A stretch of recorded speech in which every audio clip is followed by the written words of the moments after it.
You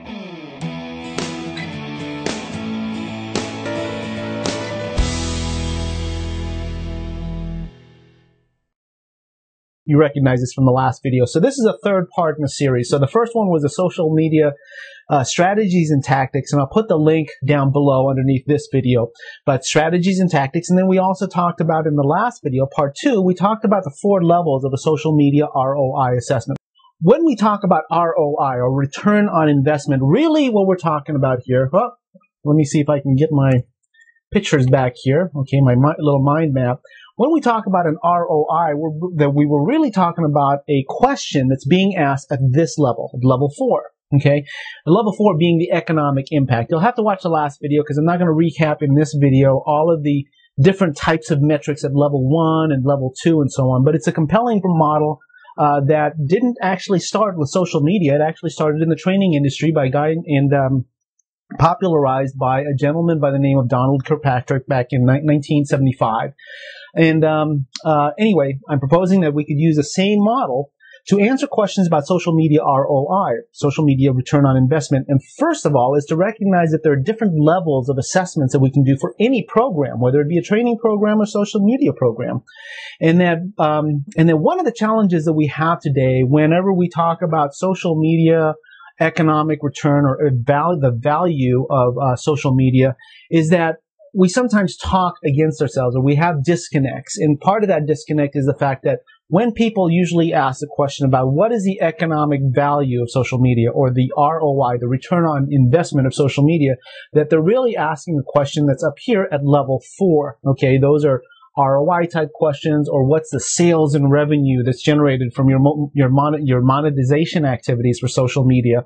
And so they're asking a question that's at level 4, but quite often we end up answering those questions using the metrics that we know that are more related to page views, returns, visits, bounce rates, and so on, that are really more appropriate for metrics that are more at different levels, level 2 and level 3, retweets, sends, and those kinds of things. Okay, so we're really not answering the question whenever someone asks the question of ROI, and this is important because more and more, many organizations, large organizations, are looking to make an investment in the program, and they want to know what's their value going to be. Okay, so how do you value the return on investment on social media?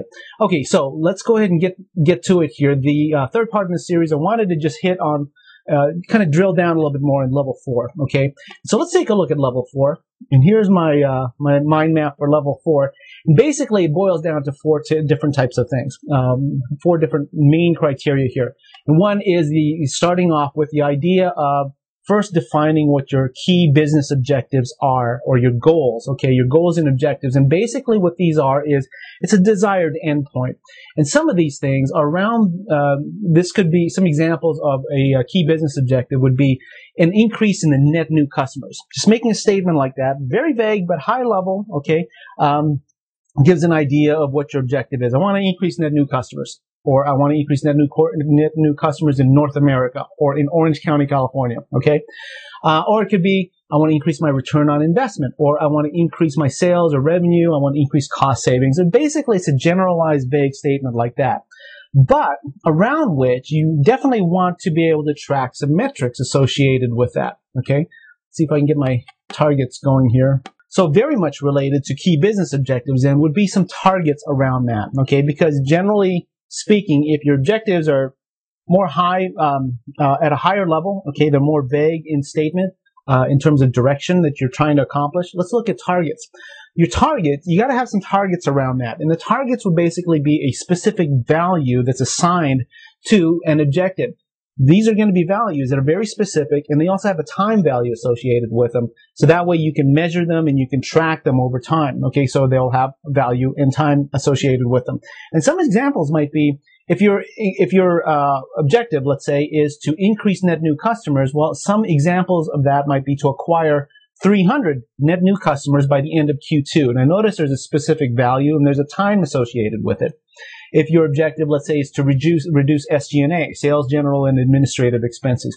So maybe your specific target then might be to reduce SG&A by 10% by the end of the fiscal year. Okay, so it might be something along those lines, or to shift 20% of our support calls from toll-free call lines and social media channels within 12 months. Okay, so there's a specific target, there's a specific value, and there's a specific time objective that you're trying to reach. So those are the targets, because those would then determine who it is that you got to connect with in the organization, whether it be the finance director, the sales manager, or the marketing manager, or whomever else that you need to be able to track what's called key performance indicators, which are those things that you're going to track in the organization in order to achieve these targets, or to be able to track to see and measure if you're tracking to these targets that meet your specific objective that you're trying to shoot for. Okay.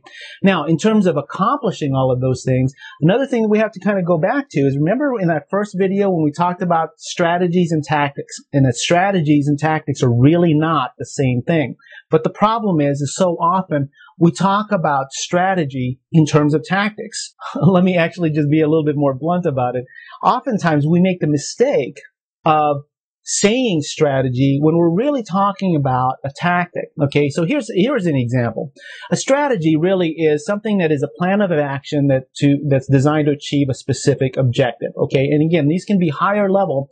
And an example, for instance, might be, let's say if our goal is to increase net new customers, and perhaps your strategy might be to increase net new customers by leveraging social media channels to increase reach and word of mouth awareness. Okay, see, that's a strategy. Okay, but it doesn't say anything about using Twitter or using Facebook or using blogging or widgets or plugins or tools or automated engines. Okay, those would be tactics, because a tactic is much more specific. It's really geared more towards a means by which strategies are carried out. Okay, so these are examples of strategies. So an example of a tactic then might be if your strategy is to increase net new customers by leveraging social media channels and so on and so forth, then a tactic there, one tactic, it could also be there are multiple tactics associated with a strategy. One tactic for that strategy might be to use free period subscriptions for new likes on Facebook during the initial launch period. Okay, so that might be one example of a tactic. Or another tactic might be to use paid monitoring services, say like Compete.com, Radian6, HubSpot, or something like that, in order to listen to occurrences of our product and company category. Okay, and then to be able to now at a tactic level, that's when you're really talking about tools, specific platforms, specific plugins, or specific action items where the rubber hits the road, so to speak. Okay, but a strategy yet is still a little bit more, a little bit higher level than what a tactic would be, but it's very much specific. But it's specific in terms of being a plan of action designed to achieve a specific objective. Okay, I'm going to go ahead and include this as a PDF for you to download if you want to take a look at it. And let's go ahead and talk. Mention some comments below. I'd love to have some dialogue around this. I've already had some dialogue in the past videos on this. Great conversations. And if you want to take it a little bit further, there are actually a couple of books around this that I can recommend. I recommended this in the last book. There's a new book out that I think is great and you'll want to read if you're interested in measuring ROI for social media. Okay, and that's called Social Media ROI by Olivier Blanchard. So on my recommended reading list, you can take a look at that. I think right now it's being sold on Amazon.com for about $15. Okay, so that's not too bad. Just came out here in 2011, so this is a new book. But there's also another book I think that is great, and it goes in tandem with some of the things that Olivier talks about in the Social Media ROI book. One of the reasons I like it is it's not just one of those books that talks just about social media ROI, but I really consider it more like a program management type of a book in terms of how to implement a program and what some of the organizational change management considerations are that you need to make in order to be able to cater to the sponsors, the funding sponsors of a project, right, in an organization, and also to be able to collaborate with other key business holders or key stakeholders in an organization so you can work with them to be successful in tracking the metrics that you're going to need in order to determine whether or not you're tracking well to the targets that you're shooting for the objectives that you have for social media program. Okay.